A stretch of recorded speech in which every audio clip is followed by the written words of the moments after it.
आगे बढ़ते हैं इस काम के। पाठ हमारा भक्तिन और इस भक्तिन पाठ में ये पहला भाग एक वीडियो है। इसके 3 भाग हैं टोटल। पहले भाग में हम बात करेंगे लेखिका परिचय, लेखिका की पृष्ठभूमि और काव्य में स्थान, रचना का परिचय और काव्य रचनाओं में उसका स्थान, पाठ का सार, पाठ के उद्देश्य एवं आगे बढ़ते हैं। और पहला जो पॉइंट था कि उनका परिचय, परिचय के साथ उन्होंने अपना परिचय एक पंक्ति में दिया है और वो पंक्ति है, मैं नीर भरी दुख की बदली विस्तृत नभ का कोना कोना, मेरा कभी न अपना होना, परिचय इतना इतिहास यही, उमड़ी थी कल मिट आज चली, मैं नीर भरी दुख की बदली। साथियों, बात करते हैं जन्म के बारे में। तो महादेवी वर्मा का जन्म 26 मार्च 1907 फर्रुखाबाद, तत्कालीन संयुक्त प्रांत आगरा व अवध, ब्रिटिश राज। पिता श्री गोविंद प्रसाद वर्मा, माता हेमरानी देवी। जीवन साथी डॉक्टर स्वरूप नारायण वर्मा। और निधन 11 सितंबर 1977। आपकी शिक्षा इंदौर के मिशन स्कूल से शिक्षा प्रारंभ हुई।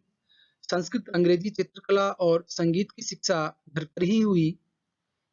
राष्ट्रवेद कॉलेज इलाहाबाद से आपने मैट्रिक पास की। इलाहाबाद विश्वविद्यालय से संस्कृत में एमए की परीक्षा उत्तीर्ण की। आप देखिए विभिन्न रंग महादेवी वर्मा जी का। आगे बढ़ते हैं इनकी रचनाओं के बारे में। आपके काव्य संग्रह दीप शिखा, यामा, नीरजा, दीप गीत, सांध्य गीत, ये आपके महत्वपूर्ण काव्य संग्रह है। निबंध संग्रह महादेवी वर्मा जी की श्रृंखला की कड़ियां, भारतीय संस्कृति के स्वर और संस्मरण व रेखाचित्र जो हैं, अतीत के चलचित्र के साथ ही स्मृति की रेखाएं, मेरा परिवार आदि बहुत सारी और भी रचनाएं हैं। हमने महत्वपूर्ण रचनाएं यहाँ बढ़ते हैं। इनको पुरस्कार, बहुत सारे पुरस्कार मिले और हमारी भूतपूर्व प्रधानमंत्री श्रीमती इंदिरा गांधी के हाथों पुरस्कार ग्रहण करती हुई प्रमुख पुरस्कार 1934 सक्सेरिया पुरस्कार, 1942 द्विवेदी पदक, 1943 मंगला प्रसाद पुरस्कार, 1943 में भारत भारती पुरस्कार, 1956 पद्म भूषण, 1989 अकादमी फेलोशिप, 1982 ज्ञानपीठ पुरस्कार, ये यामा रचना के लिए इनको मिला। और 1988 में भारत सरकार के द्वारा पद्म विभूषण से। इसके बाद में बात करते हैं लेखिका की पृष्ठभूमि और काव्य में उनका स्थान।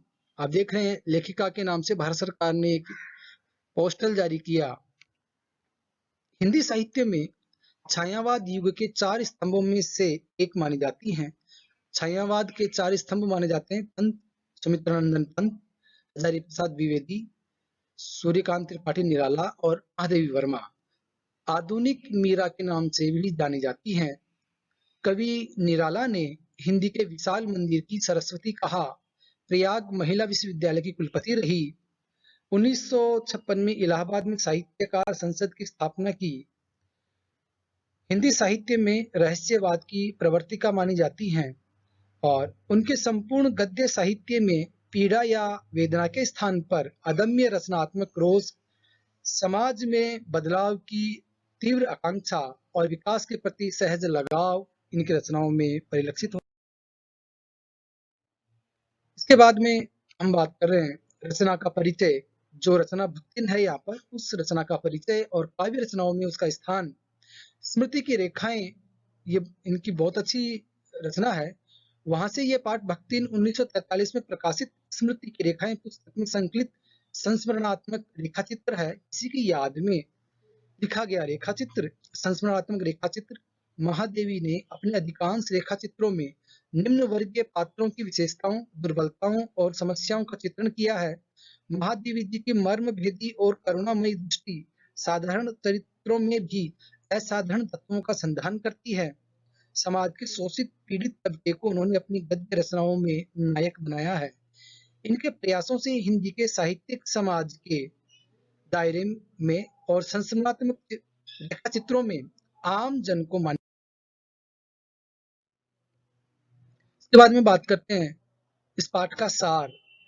भक्तिन, प्रस्तुत पाठ भक्तिन महादेवी वर्मा का एक प्रसिद्ध संस्मरणात्मक रेखाचित्र है जो स्मृति की रेखाएं पुस्तक में संकलित है।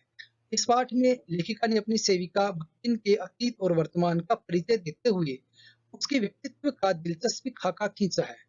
लेखिका से मिलने से पहले भक्तिन ने संघर्षशील, स्वाभिमानी और कर्मठ जीवन जिया तथा पितृसत्तात्मक मान्यताओं और छल-छद्म भरे समाज में अपने और अपनी बेटियों के हक की लड़ाई लड़ती रही।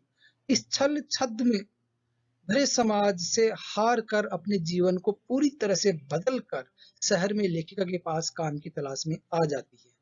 भक्तिन के संघर्षमय जीवन का संवेदनशील चित्रण इस पाठ में हुआ है। इस पाठ में भक्तिन महादेवी जी के जीवन में आकर छा जाने वाली एक ऐसी परिस्थिति के रूप में दिखाई पड़ती है, जिसके कारण लेखिका के जीवन के अनछुए पहलू सामने उभर कर आते हैं। धीरे-धीरे भक्तिन लेखिका के जीवन का एक हिस्सा बन गई, जिसे वह कभी नहीं खोना चाहती है। भक्तिन के बहाने स्त्री अस्मिता की संघर्षपूर्ण आवाज के रूप में भी इस पाठ को पढ़ा जाना। इस पाठ के उद्देश्य पाठ के प्रमुख उद्देश्य हैं संस्मरणात्मक रेखाचित्र में आम जन के संघर्ष को अभिव्यक्ति देना, हिंदी साहित्य में स्त्री विमर्श की भव्य प्रस्तावना प्रस्तुत करना, भक्ति के माध्यम से सेवक धर्म में हनुमान जी को सर्वश्रेष्ठ स्वीकार करना, ग्रामीण समाज में पुरुष वर्चस्ववाद के अत्याचारी रवैये को उजागर करना, समाज के छल छद्म से बचने के लिए संघर्ष को दर्शाना, हृदय की समरसता और कोमलता के साथ समर्पण भाव की भावना को प्रकट करना।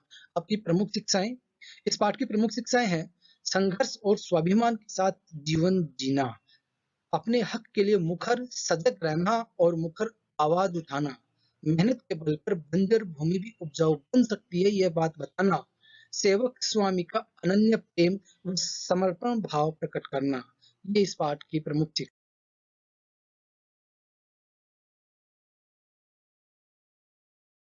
आपका साथी सुनील कुमार बुनकर, एसडी हिंदी केंद्रीय विद्यालय जीरकपुर चंडीगढ़ संभाग से आपके साथ हूँ। धन्यवाद।